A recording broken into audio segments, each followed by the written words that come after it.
Hey cousins, welcome to Brown Liquor and Bad Ideas. Welcome, cousins, to this episode of Brown Liquor and Bad Ideas. I'm your host, Cornell Wright, the People's Lobbyist, and today we're going to talk about what we have to be thankful for about tomorrow, Thanksgiving.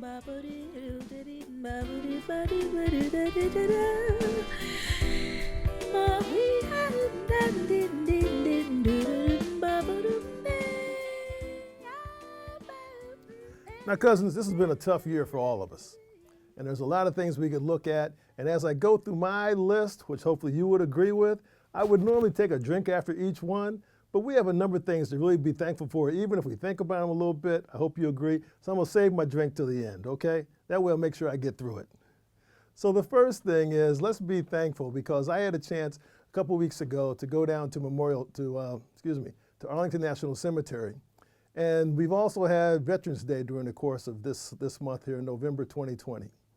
If you've never had a chance to go down to Arlington, I would suggest you take that opportunity.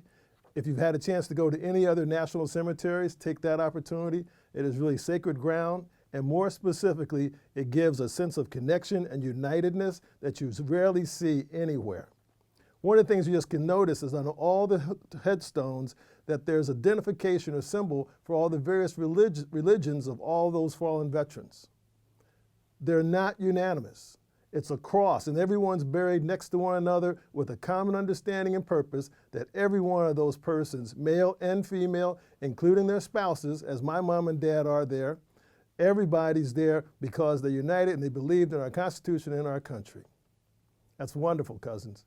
Something for us all to be thankful for, and once again to thank those veterans and appreciate all that they've done for us. The other thing is that, so there's been a lot of discussion about, what's going on in the country and who shot JR. That's a joke, okay? But in regards to whether or not the vote was clear. Well, just so happens that on that same Memorial Day this year, the Army Museum, my dad was an Army guy, so I'm an Army brat, appreciate that, okay? There was a dedication by the chairman of the Joint Chiefs of Staff. And let me read to you. It's General Mark Milley.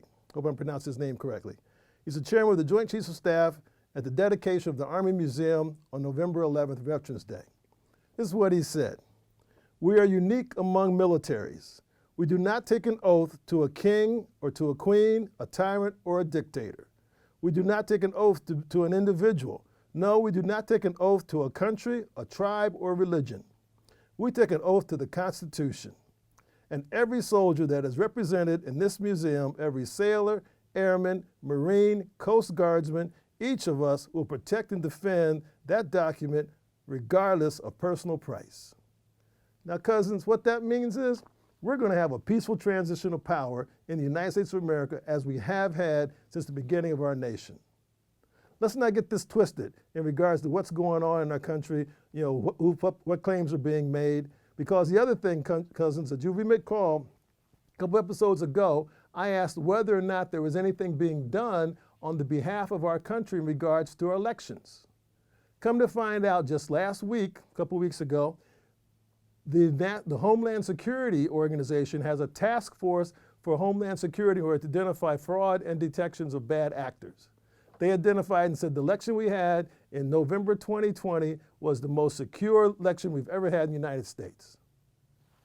Cousins, we got to be happy about that, because if you try to undermine the elections in the United States of America, that starts to undermine our democracy, and that's a bad idea.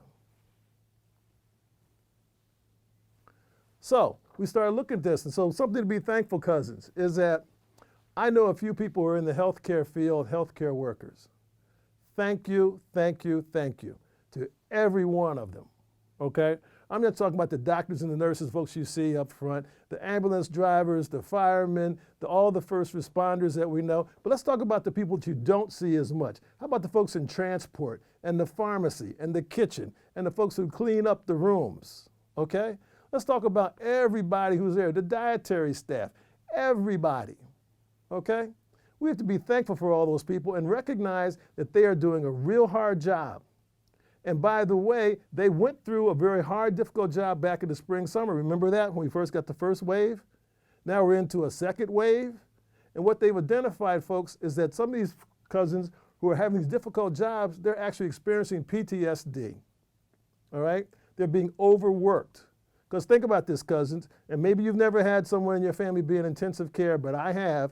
It's usually one person in intensive care. They have all the machines attached to that person, and they usually have one nurse who's taking care of that person and monitoring them all the time. Because of COVID and because of the impact that that's had on the hospitals and the intensive care, they've had to double up rooms, and sometimes maybe even who knows what else they're trying to do with people. That means you have two people that require intensive care by name of the unit that needs that care, that understanding. They're having to spread their time and their efforts over. And then unfortunately, too many of our cousins have passed away as a result of it, which is all heart-wrenching and devastating situations.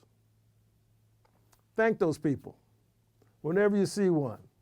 But let's not forget, there's all these other essential workers who are behind the scenes that we don't get a chance to see at all, who we're all equally thankful for.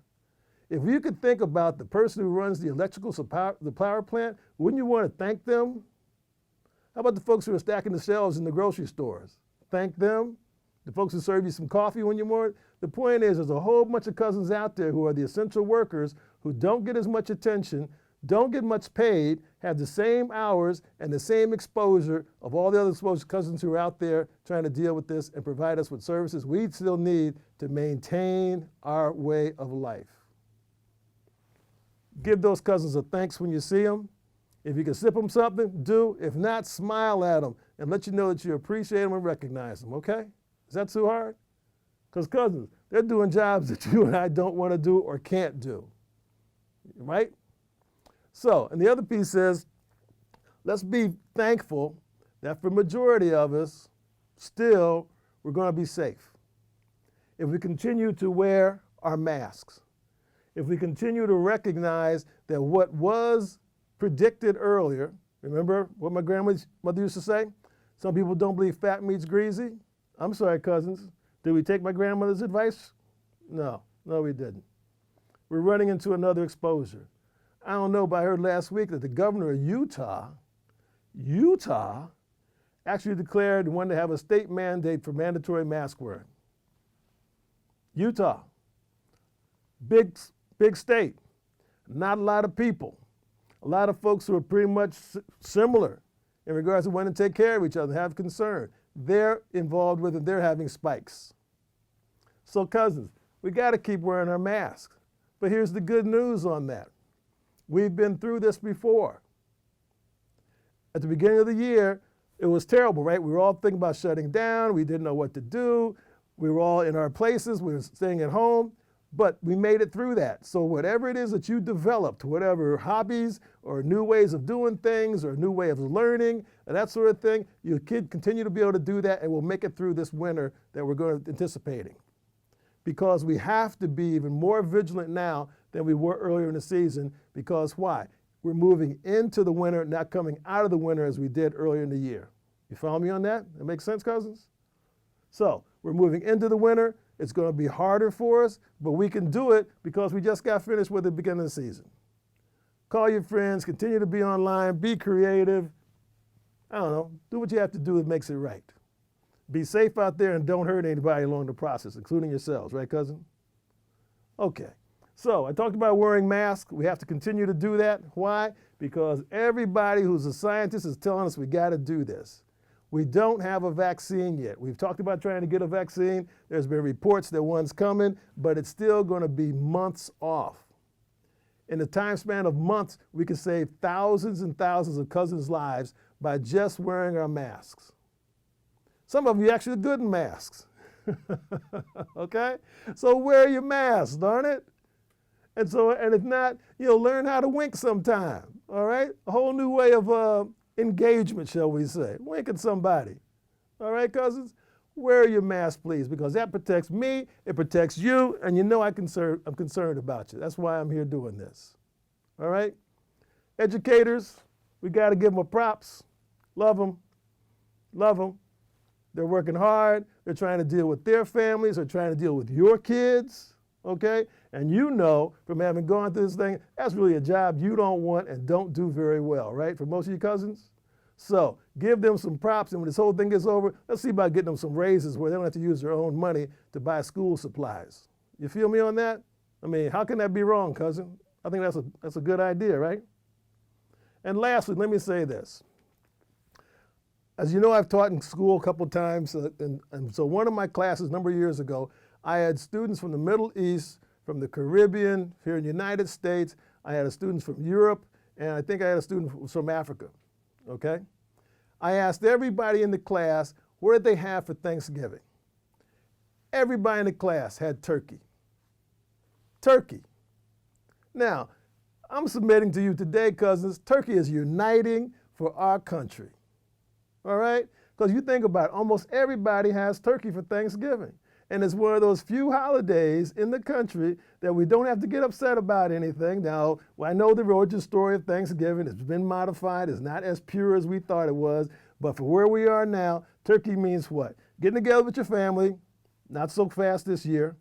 Turkey, okay? And then what are we going to do? Watch some football and enjoy ourselves, right? And by the way, cousins, I know some of you cousins are having a little difficult times this year. If you can't get a turkey sandwich. Because guess what? Everybody who has a turkey, 2-3 days later, what are we doing? We're getting a turkey sandwich. So we can enjoy that and have that commonality, that sense of purpose with turkey. Whatever else you have with that, that's your family tradition and what you like to eat, start off with a turkey. All right, cousins? Look, there's a lot of things we've been through this year. And last but not least, let me be very appreciative. There's been losses. I've lost a brother, I lost a friend of some 20 years, so we can't forget the losses and being thankful for their memories and the impact they had on our lives. All right, cousins? So with that, look, here's to all those good reasons why we need to be thankful. Let's push forward. Let's continue to wear our masks, and we'll see you again on Brown Liquor and Bad Ideas. We are the people. We are the people.